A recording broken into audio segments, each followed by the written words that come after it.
प्राचीन भारत में राजनीतिक चिंतन, शासन प्रशासन कैसे उद्भूत हुआ, इस बात के ऐतिहासिक साक्ष्य तो नहीं है, लेकिन पौराणिक साक्ष्य हैं और कुछ गैर पौराणिक ग्रंथों से भी साक्ष्य मिलते हैं।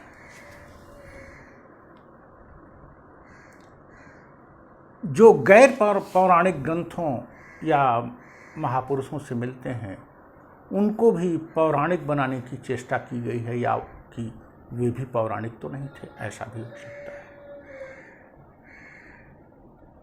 But we can certainly say that there were different schools of thought और उनसे राजनीतिक चिंतन उभरा।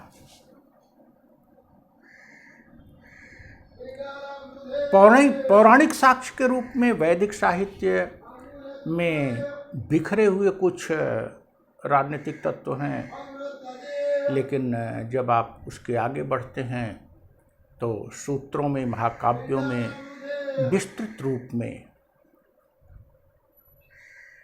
राजनीतिक व्यवस्था और शासन के साक्ष्य हैं। वैदिक साहित्य में उत्तरवर्ती काल में उपनिषद विचारधारा मूलतः तत्व ज्ञान से संबंधित थी, लेकिन शतपथ ब्राह्मण, छांदोग्य उपनिषद में कुछ राजनीतिक विवरण अवश्य ही मिलते हैं।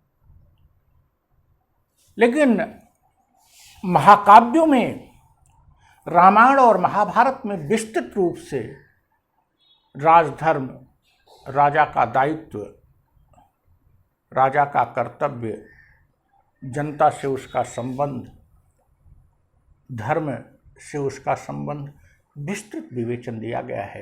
रामायण में राम और विभिन्न संतों के संवाद के माध्यम से, या राम द्वारा भरत को राज्य चलाने के लिए दिया जाने वाला उपदेश अयोध्या कांड में जो वर्णित है, वो बहुत मार्वेलस है।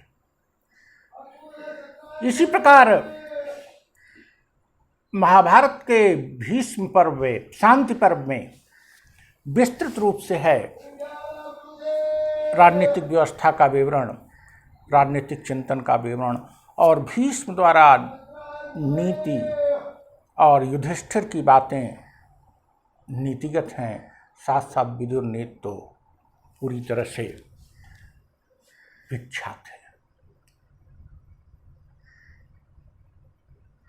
जब सूत्रों में आते हैं तो तमाम नौ सूत्र लिखा, लेकिन मनुस्मृति राजनीतिक व्यवस्था को लेकर बहुत प्रमुख है।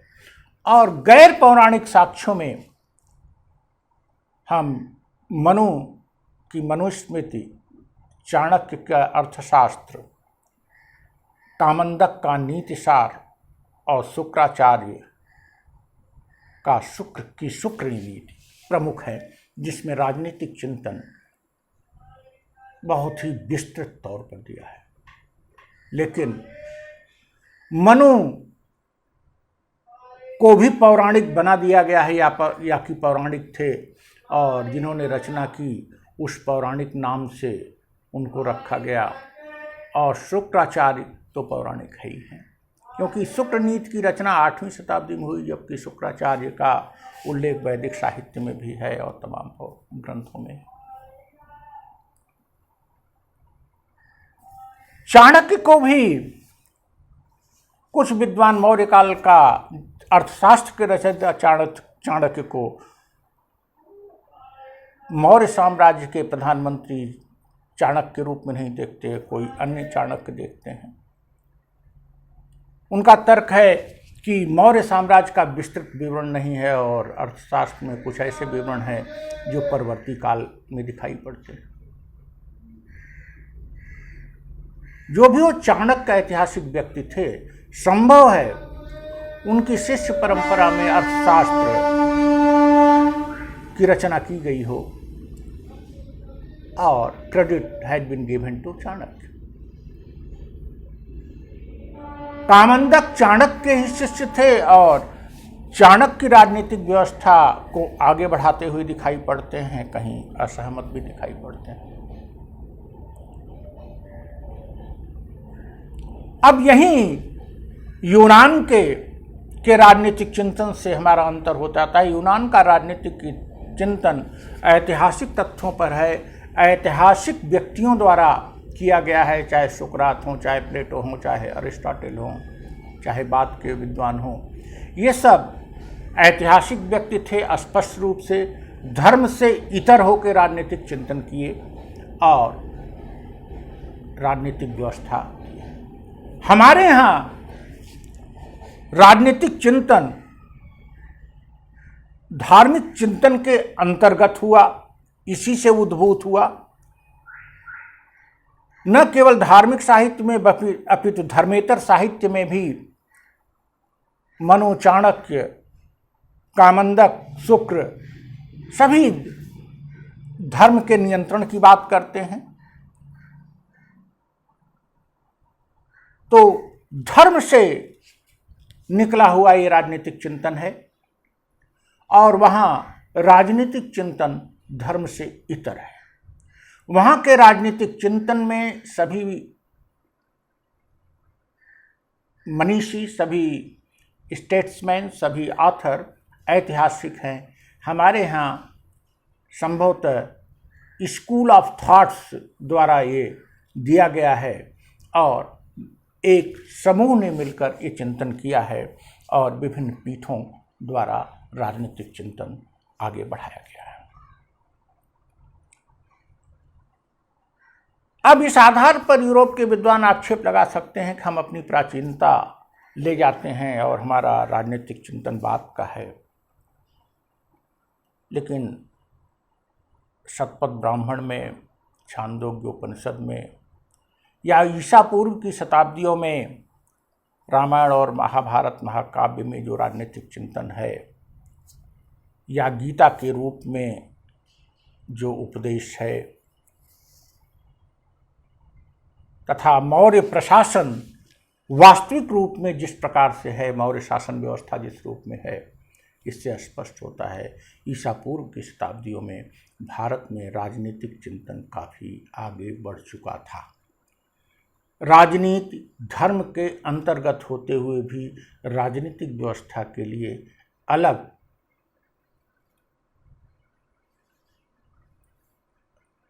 चिंतन और अलग तरीके अपनाए जाने लगे थे। राजपद, राजधर्म, राजा के प्रजा के प्रति कर्तव्य, राजा के अधिकार और राजत्व के विभिन्न सिद्धांत दिखाई पड़ते हैं और यहाँ भी यूनान जैसी ही उथल पुथल है। यूनान में ईसा पूर्व की शताब्दियों में उमर काल से ही जो विभिन्न तंत्रों के आने के कारण उथल पुथल हुआ, उससे राजनीतिक चिंतन को गति मिली। तो हमारे यहाँ भी उत्तर वैदिक काल के बाद जन महाजनपद के रूप धारण करने लगे। बाह्य आक्रमणों के परिणाम स्वरूप और फिर संघर्षों के परिणाम स्वरूप फिर राजतंत्र के स्वरूप के निर्माण के साथ ही राजनीतिक चिंतन में काफ़ी उथल पुथल है। यद्यपि मौर्य काल में ही राजतंत्र एक सर्वोच्च व्यवस्था के रूप में स्थापित हो चुका था और गणतंत्र अधिकांशतया लुप्त हो गए थे। फिर भी राजत्व को लेकर विभिन्न मनीषियों में व्यापक तौर पर मतभेद भी दिखाई पड़ता है। इस प्रकार से राजनीतिक चिंतन में सतत परिवर्तन दिखाई पड़ता है, सतत एक कश्मकश दिखाई पड़ता है और नई राजनीतिक व्यवस्था, जन कल्याण को लक्षित या सबसे प्रभावशाली राजनीतिक व्यवस्था की खोज में विभिन्न विद्वान लगे हुए हैं और उसी के का परिणाम है कि मनुस्मृति और शुक्र नीति में व्यापक मतभेद है, बड़े पैमाने पर मतभेद है। और यह मतभेद स्वाभाविक रूप से इस बात को परिलक्षित करता है कि हजारों साल का राजनीतिक चिंतन भारत की राजनीतिक व्यवस्था को आयाम देने में, एक निश्चित आयाम देने में संलग्न रहा।